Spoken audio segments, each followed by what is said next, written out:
छत्तीसगढ़ विधानसभा की बजट सत्र का 13वां दिन आज फिर चंबोरी विवाद। स्कूलों के युक्तिकरण का उठेगा मुद्दा। सोलर प्लांट, लेबर लॉ और अवैध शराब के भी उठेंगे सवाल। रायपुर में रामकृष्ण केयर हॉस्पिटल के सेप्टिक टैंक में गिरने से 3 लोगों की मौत। परिजनों ने देर रात अस्पताल में किया हंगामा। छत्तीसगढ़ में घरेलू एलपीजी का दुरुपयोग रोकने खाद्य विभाग सख्त। 214 जगहों पर दी दबिश। 1013 सिलेंडर जब्त। कुमारी में अवैध अफीम के साथ आरोपी गिरफ्तार। 2 लाख की अफीम और 14 लाख रुपए कैश जब्त। बिलासपुर नसबंदी कांड में 12 साल बाद सत्र न्यायालय का बड़ा फैसला। Doctor R K. गुप्ता पर गैर इरादतन हत्या का आरोप साबित। बाकी 5 आरोपी दोषमुक्त।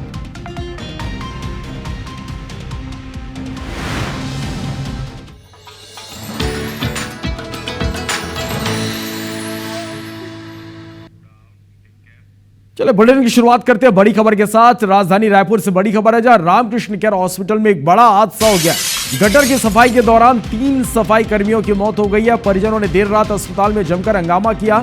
अस्पताल की गेट पर परिजनों की पुलिस के साथ झड़प भी हुई है। पुलिस और प्रशासन के अधिकारियों ने इस मामले में सुलह कराया। परिजनों और अस्पताल प्रबंधन के बीच सुलह कराई गई। तो ये बड़ी खबर आप तक पहुंचा रहे हैं। देखिए किस तरह से राजधानी रायपुर के रामकृष्ण अस्पताल में एक बड़ा हादसा हो गया। यहां सेप्टिक टैंक की सफाई के दौरान, गटर की सफाई के दौरान 3 सफाई कर्मियों की मौत हो गई। सूचना मिलते ही यहां परिजन मौके पर पहुंचे और अब देखिए कि उनका पुलिस के साथ यहां झड़प भी हुआ है। तो एक बड़ा हादसा राजधानी रायपुर के रामकृष्ण केयर अस्पताल में। यह बताया जा रहा है कि गटर की सफाई के लिए 3 सफाई कर्मचारियों को यहां पर बुलाया गया, लेकिन जैसे ही वो सफाई के लिए नीचे उतरे, जहरीली गैस की चपेट में आ गए और तीनों की मौत हो गई। सूचना मिलते ही परिजन भी मौके पर पहुंचे और यहां जमकर हंगामा किया। तहसीन जैदी हमारे संवाददाता ज्यादा जानकारी के साथ हमारे साथ लाइव जुड़ रहे हैं, सीधा उनका रुख कर लेते हैं। तहसीन, एक बड़ा हादसा हुआ है, दिल दहला देने वाला यह हादसा हुआ है कि 3 सफाई कर्मचारियों की गटर के सफाई के दौरान मौत हुई है। परिजन यहां पर कई गंभीर आरोप लगा रहे हैं कि यहां पर सुरक्षा के पर्याप्त उपकरण नहीं दिए गए थे। एक बड़ी लापरवाही यहां पर बरती गई है। क्या अब तक इस पूरे मामले में निकलकर सामने आ पाया कि कितनी बड़ी लापरवाही यहां पर हुई?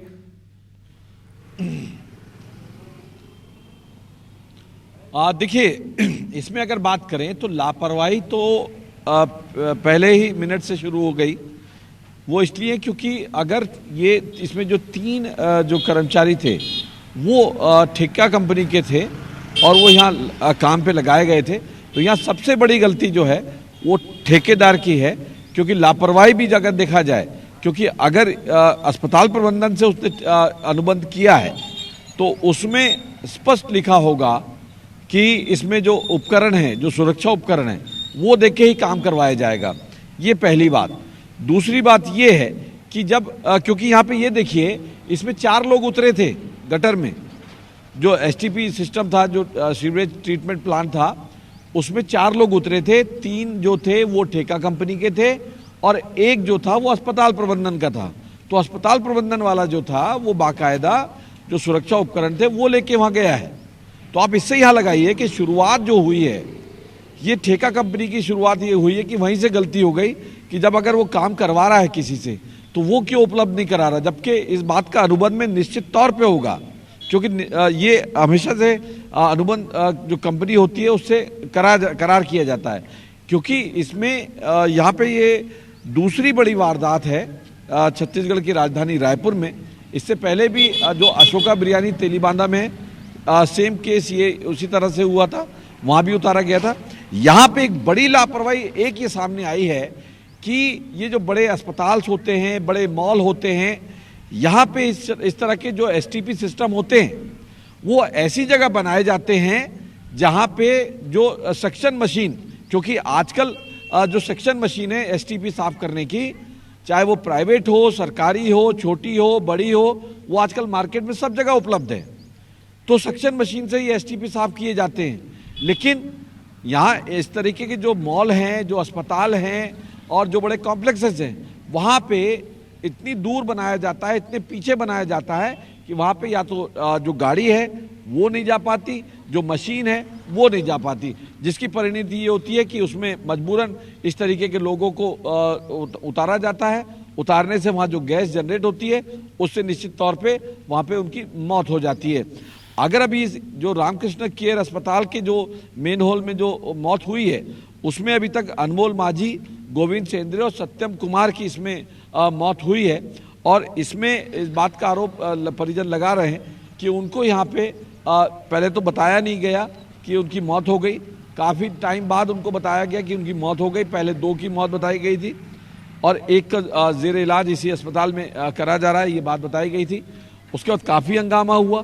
हंगामे के बाद जो है वहाँ जो पुलिस बल भी यहाँ तैनात किया गया और देर रात काफ़ी चर्चाओं का दौर चला जो उन मृतकों के परिजन थे उनके बीच और अस्पताल प्रबंधन के बीच। तो उसमें ये बात सामने आई कि अस्पताल प्रबंधन ने एक विज्ञप्ति जारी की जिसमें साफ तौर पे लिखा है कि हर संभव सहायता यहाँ पे की जाएगी, चाहे मुआवजा हो चाहे किसी भी तरह का कोई उनके लिए सुविधा हो। तो ये कह सकते हैं कि देर रात इसका पटाक्षेप ये हुआ कि विज्ञप्ति जारी करने के बाद 3 से 4 जो दौर की जो बैठक हुई उसके बाद ये सहमति बनी कि अस्पताल प्रबंधन हर संभव मदद करेगा। यहाँ पे एक अपडेट दे दें कि टिकरापारा थाना पुलिस ने इसमें 3 मर्ग कायम किए हैं और मर्ग के बाद जांच शुरू की है और इसमें अब जांच में ये देखा जाएगा कि इसमें गलती और लापरवाही किसकी थी। तो ये सबसे पहले, क्योंकि ये महत्वपूर्ण जांच है, क्योंकि ये राजधानी में दूसरी बार ये बड़ी वारदात हुई है। हम दूसरी बार बार इसलिए बोल रहे हैं क्योंकि इससे अभी तक सबक नहीं लिया गया जी। अगर तीसरी घटना अगर खुदा ना खास्ता होती है तो निश्चित तौर पे बड़ी लापरवाही प्रशासन की भी हो सकती है और जो जहां होगी वहां की भी हो सकती है। तो फिलहाल ये कह सकते हैं कि टिकरापारा थाना पुलिस ने इसमें मर्ग कायम किया है और उसकी जांच की जा रही है और जांच में जो तथ्य आएंगे उसके बाद इसमें जिम्मेदारी तय की जाएगी कि किसके द्वारा ये बड़ी लापरवाही की गई। लेकिन विशुद्ध रूप से यहाँ पे जो मामला है लापरवाही का है। अब ये किसकी लापरवाही है ये तय होना बाकी है। जी चलिए, तो ऐसे ये देखना होगा कि किसकी लापरवाही यहाँ पर तय होती है और उसके बाद किस तरह की कार्रवाई होती है, क्योंकि फिर से इस तरह के हादसे ना हो इसलिए यहाँ पर एक बड़ी कार्रवाई भी जरूरी है। बहुत बहुत शुक्रिया हमारे साथ जुड़ने के लिए, इस तमाम जानकारी के लिए। बढ़ते हैं आगे। दुर्ग पुलिस ने एक बार फिर अफीम के अवैध कारोबार का भांडाफोड़ किया। कुम्हारी पुलिस ने नेशनल हाईवे के किनारे स्थित कारून ग्रीन्स कॉलोनी के पास अफीम बेचते हुए एक बुजुर्ग आरोपी को गिरफ्तार किया है। आरोपी के पास से 403 ग्राम अफीम बरामद की गई है, जिसकी बाजार कीमत लगभग 2 लाख रुपए बताई जा रही है। इसके अलावा आरोपी के घर से अफीम बेचकर से अर्जित किए गए 14,46,000 रुपए भी जब्त किए गए। पुलिस ने आरोपी के खिलाफ एनडीपीसी एक्ट के तहत केस दर्ज कर उसे न्यायिक रिमांड पर जेल भेज दिया है। एक व्यक्ति है जो जिसके द्वारा अफीम की बिक्री की जा रही है, इस पर हमने वहाँ पे मुखबिर की सूचना पर रेड कार्रवाई के दौरान उसके पास से 400 ग्राम के लगभग अफीम बरामद हुई। साथ ही जो उसने बिक्री की थी लगभग 14 लाख रुपए उसमें बरामद हुए हैं। कुल जुमला जो होता है वो 16 लाख के करीब हो जाता है। इसको हमने पकड़ा है और अभी नियमानुसार कार्रवाई की जा रही है। बड़ी खबर रायपुर से, जहां शराब के नशे में धुत पुलिसकर्मी का वीडियो सामने आया। नशे की हालत में जीआरपी कर्मी ने विवाद किया। रायपुर रेलवे स्टेशन के बाहर यात्रियों से भी विवाद किया। छत्तीसगढ़ रेलवे पुलिस का नशेड़ी कर्मचारी कैमरे में कैद हुआ है। जीआरपी एसपी दफ्तर में ये जवान पदस्थ है। तो रायपुर से ये खबर, जहां शराब के नशे में धुत पुलिसकर्मी का वीडियो सामने आया है। नशे की हालत में जीआरपी कर्मी ने विवाद किया। रायपुर रेलवे स्टेशन के बाहर यात्रियों से भी विवाद किया। छत्तीसगढ़ रेलवे पुलिस का ये नशेड़ी कर्मचारी कैमरे में कैद हुआ है। तस्वीरें इस वक्त आप देख पा रहे हैं। एसपी दफ्तर, जीआरपी एसपी दफ्तर में ये जवान पदस्थ है।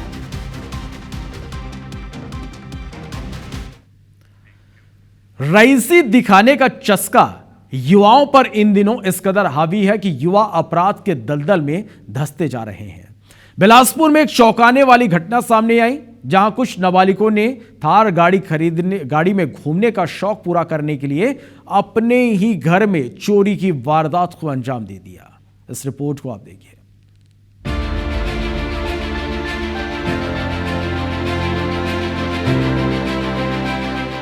लग्जरी गाड़ियां, महंगे मोबाइल फोन और लेविश लाइफस्टाइल की चाह ने नाबालिगों को अपराधी बना दिया है। बिलासपुर में कुछ नाबालिग लड़कों को थार गाड़ी में घूमने का ऐसा शौक चढ़ा कि उन्होंने अपने इस शौक को पूरा करने के लिए अपने एक दोस्त को मोहरा बनाया और खुद के घर में ही चोरी करने के लिए मजबूर कर दिया। इस बीच बेहतराई में रहने वाले एक रिटायर्ड आर्मी जवान के घर पर गहनों की चोरी हो गई। मामले की जांच में पता चला कि गहने उनके बेटे ने ही चुराए हैं। उसने ऐसा अपने कुछ दोस्तों के दबाव में आकर किया। दरअसल दोस्तों ने थार गाड़ी खरीदने की योजना बनाई थी। सभी ने तय किया कि अपने अपने घरों से सोने की चोरी करें। इसके बाद दो लड़कों ने नकली सोना दिखाकर रिटायर्ड आर्मी जवान के बेटे को असली सोना चुराने के लिए मजबूर किया।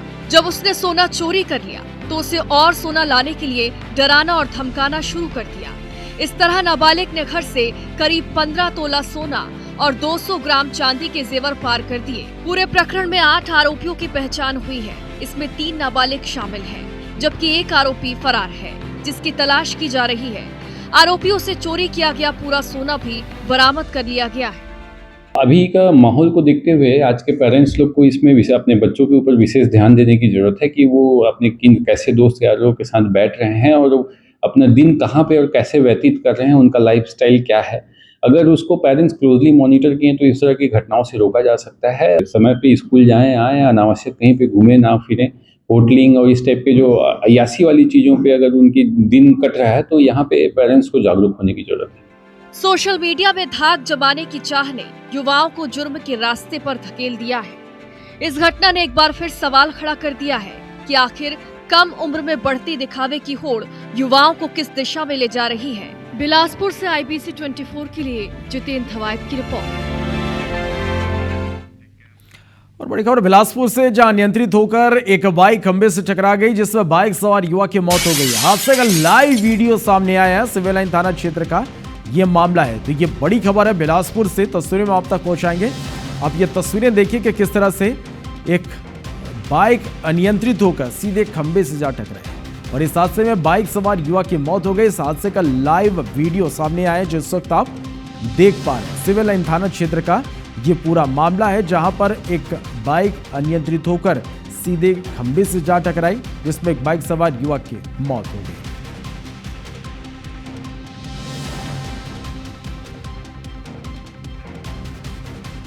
रायगढ़ नगर निगम की ओर से अमृत मिशन के तहत 168 करोड़ खर्च करने के बावजूद शहर के अधिकांश वार्डों में अब भी सिर्फ 2 समय पानी मिल रहा है।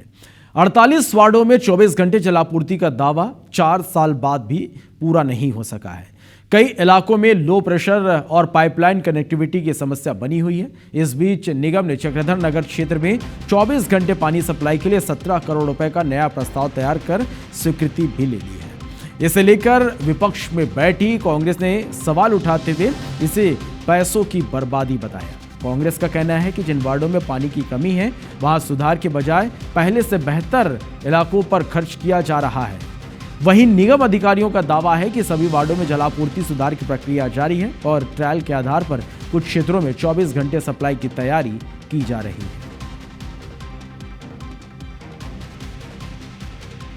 शहरवासियों को मुश्किल से 2 टाइम पानी दे रहे, वो भी 1-1 घंटा। पहले नगर निगम जो पानी देती थी वो 2-2 घंटा देती थी। अमृत मिशन आने के बाद जो है वो 1-1 घंटा पानी मिल रहा है। और जो 17 करोड़ रुपए जिस एरिया के लोग खर्चा कर रहे हैं वहाँ पे हमारा 32 MLD का जो है फिल्टर प्लांट भी है और इंटेक वेल भी है। और उसी एरिया में अगर पानी नहीं आ रहा तो उसमें क्या कमी है उसको देखना चाहिए, ना कि 17 करोड़ रुपए की फिजूल खर्ची करनी चाहिए। निगम रायगढ़ के विजयनगर जो वाटर जोन है उसको सेलेक्ट किया गया है ताकि आने वाले वर्षों में वाटर सप्लाई की सुदृढ़ व्यवस्था की जा सके। धमतरी में 17 वर्षीय प्रिंस नेताम की हत्या के बाद आदिवासी समाज में भारी आक्रोश है। मंगलवार को बड़ी संख्या में लोग कलेक्ट्रेट का घेराव कर आरोपी को फांसी देने और मामले में कड़ी कार्रवाई की मांग की। जानकारी के अनुसार घटना 9 मार्च की है, जहां प्रिंस नेताम पर इतवारी बाजार स्थित सैलून में आशीष यादव ने चाकू से हमला कर दिया था। उन्हें गंभीर हालत में अस्पताल ले जाया गया, जहां इलाज के दौरान उसकी मौत हो गई।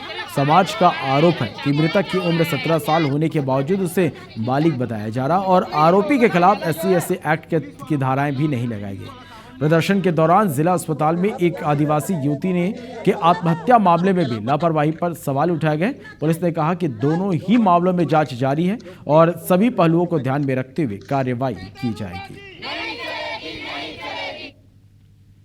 शुरू से बोला थे मोर बेटा ला देखत रहे तो आँखी के सामने में तो बेटा कैसे उड़ात हो कैसे हत्या कर आज वो करके बता दी। पुलिस वाले मतलब भी बोले रहे हो कि मोला ऐसे ऐसे बोला थे, वो बोलते अभी कुछ नहीं, अभी ऐसे टाइप बोला थे वैसे कुछ नहीं हो ऐसे। आदिवासी समाज का बच्चा है तो उसके ऊपर आदिवासी अत्याचार अधिनियम लगा कर क्यों उसके ऊपर कार्रवाई नहीं किया जा रहा है, ये सारी चीज को लिए हम लोग कलेक्टर के साथ मिलने आए थे। एक सैलून में श्वेता नाम का लड़का था जिसके ऊपर चाकू से वार किया गया था, तो आदमी इलाज के दौरान खत्म हो गया। उसी समय में कार्रवाई को लेकर आदिवासी समाज के लोग आए हुए थे, ज्ञापन देने लगे।